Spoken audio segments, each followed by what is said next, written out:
पण तुला खात्री आहे का भास्करच्या वहिनीला न्याय मिळेल? नक्की मिळेल.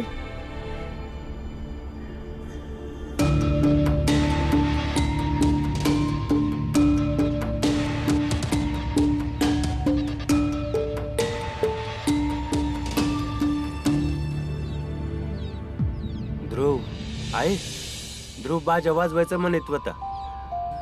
आता तूच सांग, कोणी बी मोठ्या जातीचा बाजा वाजवू शकतो वय? आम्हा तिघा भावांना त्रास देऊन राहिलाय सारखा, आणि सगळ्यात जास्त मला म्हणतोय का बाजा वाजवाय शिकव, बाजा वाजवाय शिकव. आता तूच सांग, असं मी करू शकतो वय? वय वय आई, तो ध्रुव तर चुलीत फूक मारून आग नाही पेटवू शकत, तर बाजा काय वाजवीन? वय ना बाळा दादा? वय आई, कष्टाचं काम आहे बाजा वाजवणं. वय ना भीम? नाही आई, आम्ही ध्रुवच्या बाजाबद्दल नाही, तर भास्कर रावांच्या वहिनीला न्याय मिळवून देण्याबद्दल विचार करीत होतो. अरे भीम, आई आमच्यावर रागवू नगस आणि काळजी बी करू नगस. भास्कर रावांची बी हीच इच्छा आहे.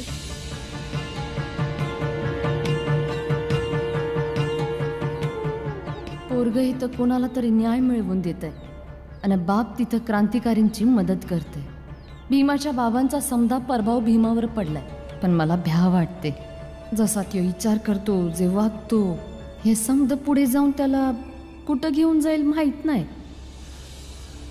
आहे आहे हा, काय विचार करतेस? आई, तू माझ्याबद्दल विचार करतेस ना, का माझं काय होईन? तुला कसं ठाव? मला हे यामुळे ठाव आहे का तू माझी आई आहेस आणि मी तुझं पोरगा. आई बाबांची फक्त एकच काळजी असते का त्यांचं पोरग मोठं होऊन पैका कमवण्याच्या लायकीचं होईन का नाही. बरोबर बोललो ना आई?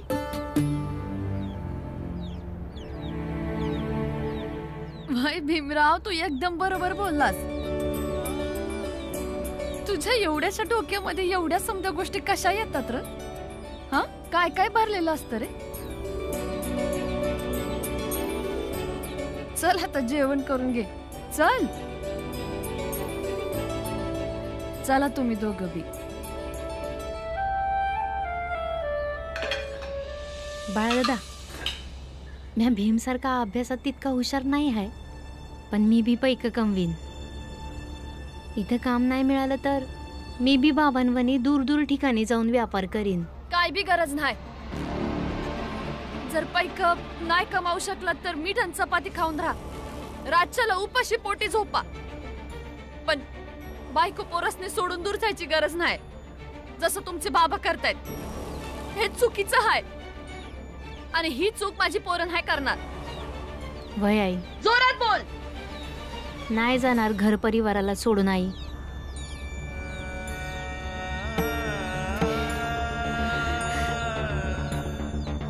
चला जेवण करून घ्या.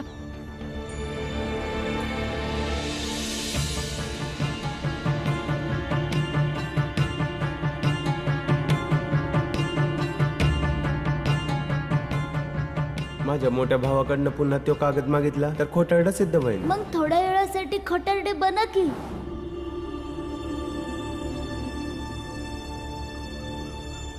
दादा, दादा, मला तो कागद पाहिजे ज्यावर मी अंगठा लावून तुला दिला होता. काय झालं तुला? तू म्हणाला होतास की आई बाबांना समजव. आता तर ते त्यांच्या घराकडे वाकड्या नजरेने बी बघत नाहीत. ते पाहो किंवा नाही पाहो, पण मी शांत डोक्याने विचार केला आणि समजलं की ज्या पोरी संग माझं लगीन नाही होणार तिच्यासाठी माझी संपत्ती मी तुझ्या नावावर का करू? कसल्या गोष्टी बोलतोयस भास्कर? तू घरी परत ये. तुला जितका पैसा हवाय ना तू घे ना, मग मी माझ्या हाताने ये ना तो कागद फाडून टाकीन. अरे मी तो कागद घेऊन थोडी ना फिरतो. या तू ये. तो कागद मी माझ्या हाताने फाडन. माझा तुझ्यावर विश्वास नाही.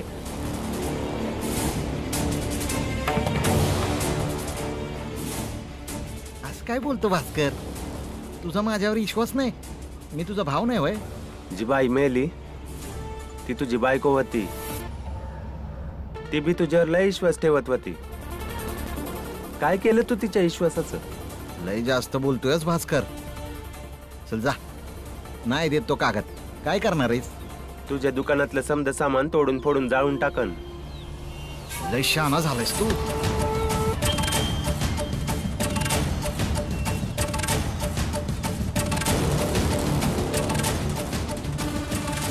उद्या मी याच यायला येईन.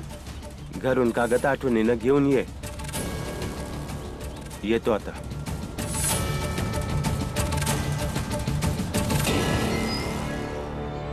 हा पोरगा तर खूपच त्रास देतोय मला.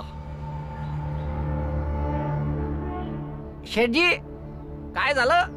इतका चिंतेत काऊन दिसून राहिले? अरे मंगेश, तू माझ्या मुलाला ध्रुवाला पाहिलंस का? नाही शेठजी, काय झालं? सकाळपासून घरातून निघून गेलाय. मला वाटलं संध्याकाळपर्यंत येऊन जाईल, पण अजूनही नाही आला. फार भीती वाटते मंगेश.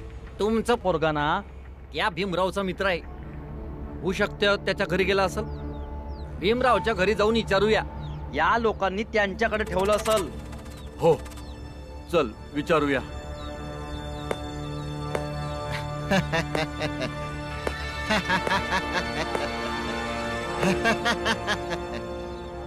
काय झालं शेठ? पोरग गायब झालंय तेव्हा बाप आहे त्यामुळे तुमची तगमग झाली. मग तर तुम्हाला हे बी समजल की तुम्ही रामजीच्या पोरांसोबत चुकीचा व्यवहार करत होतात. तेव्हा त्या बापाला कसं वाटत असतं. कमाल आहे. बाप मुलाच्या गोष्टी तो बोलतोय ज्याच्या घरात स्वतःचा मुलगा नाही. एक होता, तो बी मेला. मेला नव्हता तो, मारलं होतं त्याला या शेठनं. माझं पोरग आजारी होतं. त्याच्या उपचारासाठी जेव्हा मी या शेठकडे पैसे मागायला गेलो तेव्हा याने खूप सहजपणे सांगितलं की जवळ जुनं कर्ज नाही चुकवणार तवर नवीन कर्ज नाही देणार. मग यात काय चुकीचं होतं?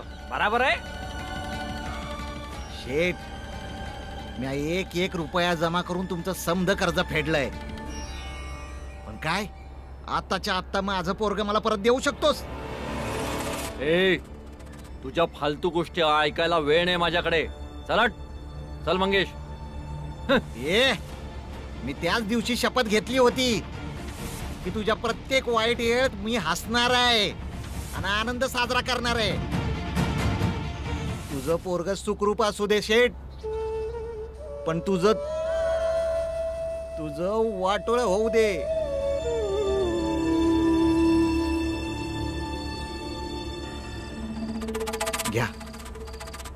घ्या बाबा.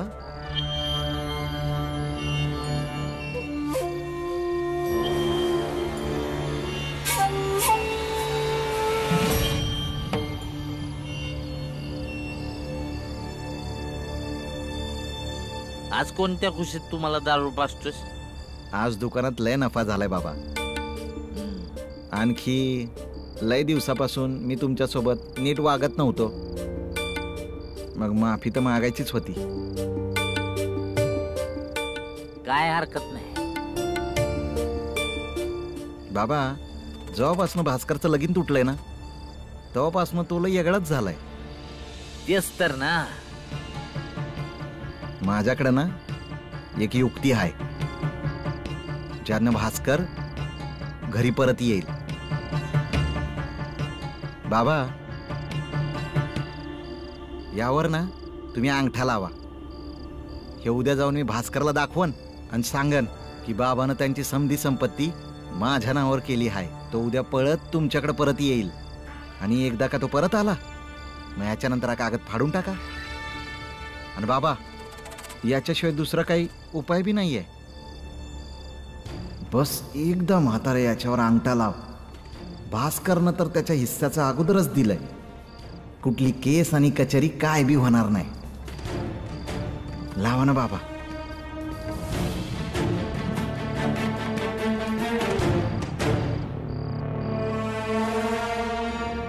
नाही, मी अंगठा लावणार नाही. मला तुझ्यावर विश्वासच नाही. हे कसं बोलताय बाबा तुम्ही? तू आपल्या चपलांच्या दुकानात हेराफेरी करतोयस. इथं बी तू तेच करायला आहेस ना? मी अंगठा लावणार नाही लावणार मी अंगठा नाही. बाबा बाबा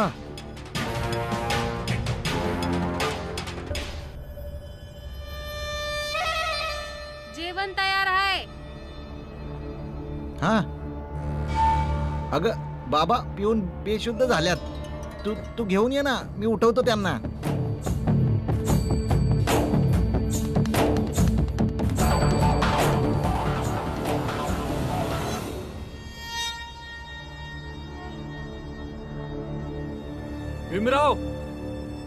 भीमराव अरे तिघे भाऊ बाहेर निघा. मेले का सगळेच्या सगळे? या बाहेर. बाळा उठ जरा. हे एवढ्या रात्रीला कोणाचा आवाज आहे? मी पाहतो.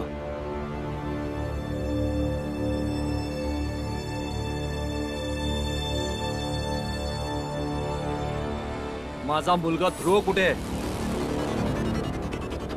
कुठे आहे माझा मुलगा ध्रुव? आला होता माझ्याकडं. म्हणत होता की बाजा वाजवणाऱ्याकडे घेऊन चल मला. पण आता कुठं आहे मला नाही ठाऊक. आणि तसं बी तू घेऊन गेला त्याला? ती काम करा या जी आमच्या जातीचे लोक नाही करत. अरे शेठजीचा पोरगा त्या लोकांसंग बाजा वाजवल, त्याच्या सावलीपासून बी आम्ही दूर पळतो. ही रामजी सकपालची पोरं आपल्या धर्माचं वाटोळ करतील. शेठजी ही लोक तर तुमच्या माग हात धुवून लागल्यात. काय तर करावं लागल यांचं. हीच तर अडचण आहे तुमची. पूर्ण गोष्ट तर ऐकत नाहीत. आम्ही त्याला कुठं बी नाही घेऊन गेलो. उलट आम्ही त्याला नीट समजावून परत पाठवलं. काय वाटतुळ नाही झालं तुमच्या धर्माचं. खोटं बोलतोय तू. तुम्ही सगळ्यांनी मिळून त्याला भडकवलंय. आम्ही खोटं नाही बोलत होत आणि नाही कोणाला भडकवलंय. उलट माझ्या पोरांनी बी तेच समजवलंय जे तुम्हाला हवंय. तेव्हा आमच्यावर आळ घेण्यापरीस जावा हुडका तुमच्या पोराला. शोधलं. पूर्ण गाव पालथं पाडलंय मी. कुठेच नाहीये. जर तुम्ही लोकांनी त्याला तुमच्या घरात लपवलाय तर त्याला बाहेर घेऊन या. नाहीतर माझ्याहून वाईट कोणी नसेल. जेव्हा पण एकटं वाटतं तेव्हा आईची खूप आठवण येते. मग मी तिकडे जातो जिथे माझ्या आईला जाळलं होतं. माहिती आहे भीम, त्या जागेवरून आकाशातल्या चांदण्या जास्त स्पष्ट दिसतात. आणि माझी आई आकाशातली सगळ्यात चमकणारी चांदणी आहे. सगळे सांगतात की माझी आई खूपच सुंदर होती, त्यामुळे ती सुंदर चांदणी बनली असेल. यापुढे तू कवच एकटा नसशील ध्रुव. म्या तुझ्या संगच आहे.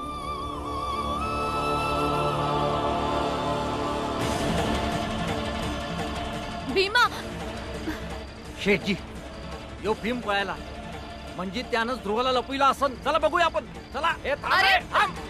मी बघून येते भीमा कुठे गेलाय.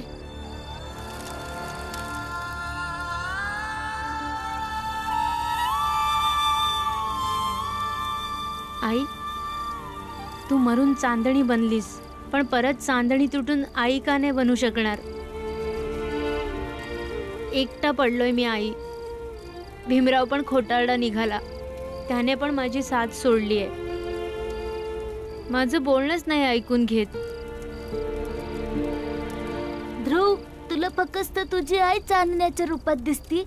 आम्ही समद नाही दिसत. तुला ठाव आहे आम्ही समद किती काळजीत आहोत तुझ्यामुळं.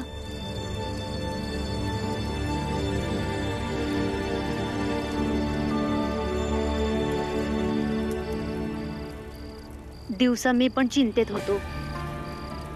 तुझ्याकडे, तुझ्या बाळादादाकडे, तुझ्या आनंददादाकडे आलो होतो ना. कोणीच माझं ऐकून नाही घेतलं. सगळ्यांनी मला तेच समजवलं की मी कोणत्या जातीचा आहे आणि तुम्ही कोणत्या जातीचे आहात. भीम, मी मैत्री जातीशी नाही तुझ्याशी केली होती, पण तू पण मैत्री नाही निभावलीस.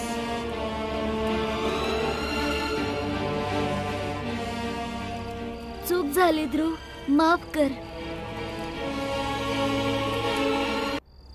थांब थांब, त्याला हात लावून अपवित्र करशील का? दूर सरक.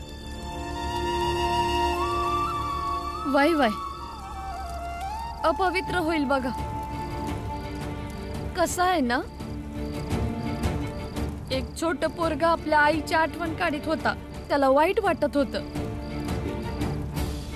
माझ्या पोराच्या 2 गोष्टी बोलण्याने त्याला हिंमत मिळाली. आपला बाप असून बी जे पोरग एकटं पडलं होतं त्याला मैत्रीचा आधार मिळाला.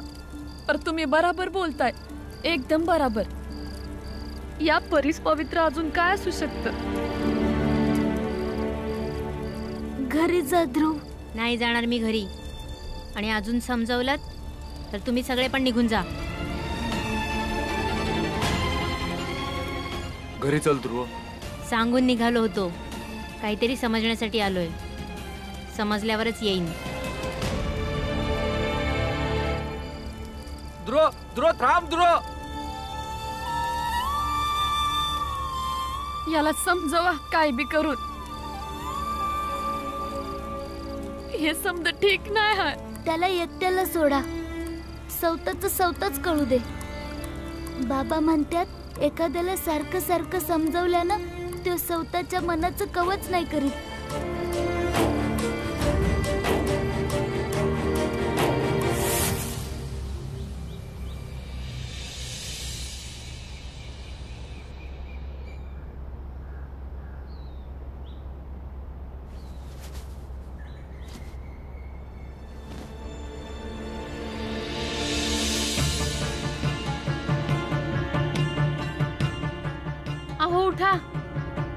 अहो उठा की लवकर.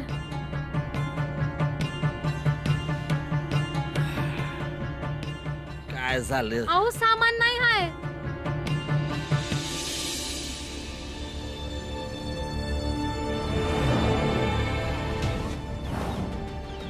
याच्यावर ना तुम्ही अंगठा लावा. हे उद्या जाऊन मी भास्करला दाखवेन आणि सांगन की बाबानं त्यांची समधी संपत्ती माझ्या नावावर केली आहे.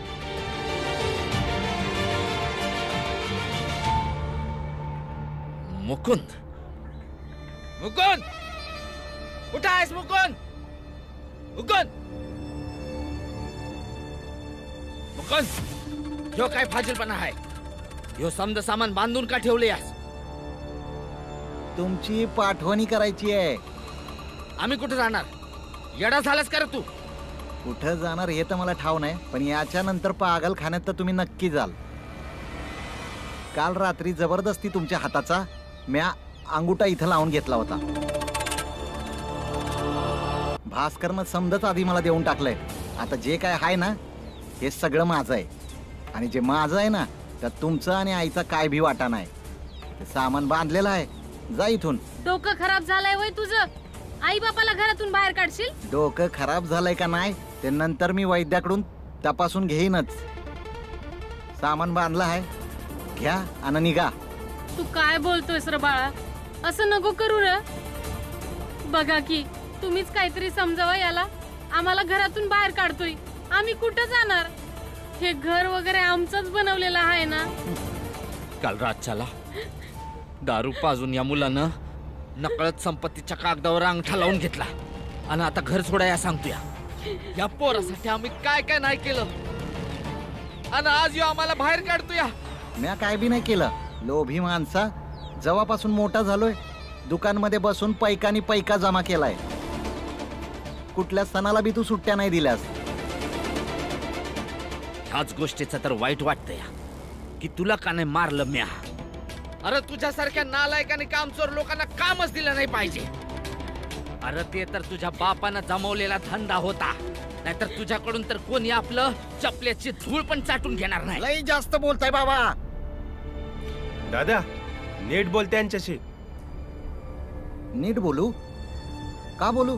आणि तुला लय प्रेम यायला लागलंय रे यांचं. मग घेऊन जायस नाही तुझ्यासोबत. मी इथनं कुठं बी नाही जाणार. जेव्हा मरीन तवाच्या घरातनं बाहेर जाईन.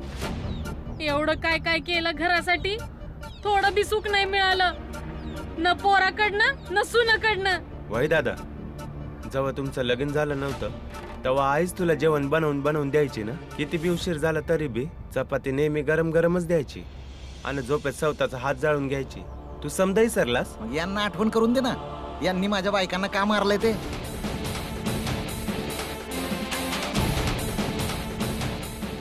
एकीला जायला आणि दुसरीचा गळा दाबला.